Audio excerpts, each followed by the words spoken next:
Hello and welcome to this week's episode of Nacho Problems, where we turn ordinary recipes into extraordinary nachos. I'm Nacho Queen, but you can call me M. So, despite having an insane summer that has raced by far too fast, my garden just kept doing its thing, without a care if I was there to tend to it or not. So, I wanted to highlight the star of this year by making fried green tomato nachos. Fried green tomatoes is a classic southern dish here in the US. As its name suggests, it's made from underripe tomatoes that have been breaded and fried. Let's get started. Step 1. The chips. The tomatoes will be our chips, and for that we need 1 egg, half a cup of flour, divided, half a cup of buttermilk, half a cup of cornmeal, 1 teaspoon salt, half a teaspoon pepper, 3 medium green tomatoes sliced into 1/3 inch slices, and oil for frying. Now, first thing, I don't ever keep buttermilk on hand. It's just not something I use often enough, so here's a trick you can use if you don't either. If you add lemon juice or white vinegar to milk, the acidity will slightly sour it, essentially making buttermilk.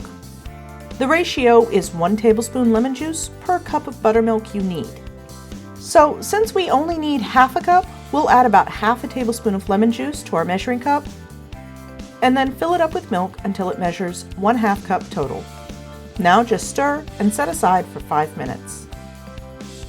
Okay, let's set up our breading stations. Start by placing 1/4 cup of flour in 2 of our bowls. To one of the bowls, add the cornmeal, salt, and pepper, and mix well.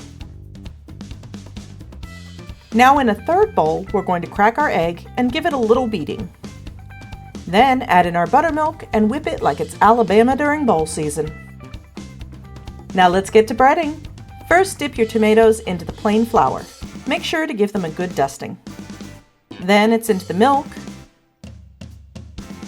And finally, give them a coating of the cornmeal mixture.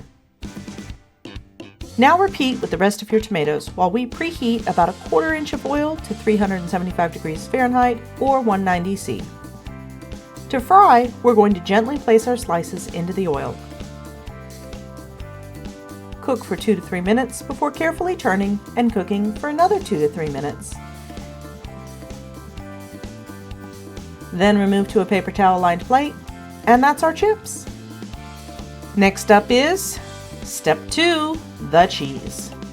Now, I've seen some places serve fried green tomatoes with ranch dressing, but I've always heard that the proper dip is a remoulade sauce. And for that we need 1/2 cup mayonnaise, 1 tablespoon mustard, 1/2 teaspoon of paprika, 2 garlic cloves, 1 teaspoon lemon juice, 1/4 teaspoon onion powder, and hot sauce to taste, which means none for me, a teaspoon for cameraman, 1/4 cup for Oldson, and the whole dang bottle for Jimmy Buffett. Just mix all of that together in a bowl. And it's that simple. Let's finish this up with Step 3, the toppings. For our toppings, we're just going to add some fresh chives from my garden. So let's get to the good part. Step 4, let's eat. Start with some of our tomatoes, which stay hot a lot longer than you'd expect. Add some of the remoulade sauce, and finish with a sprinkle of chives. Now, there's no need to spin today because I don't do spicy, cameraman doesn't do whole tomatoes, Youngson does neither, and Jimmy Buffett's out of town. So, Oldson is up. He said the tomatoes have good crunch, but not a lot of flavor, but the sauce more than made up for it. He finished the plate and went back for more.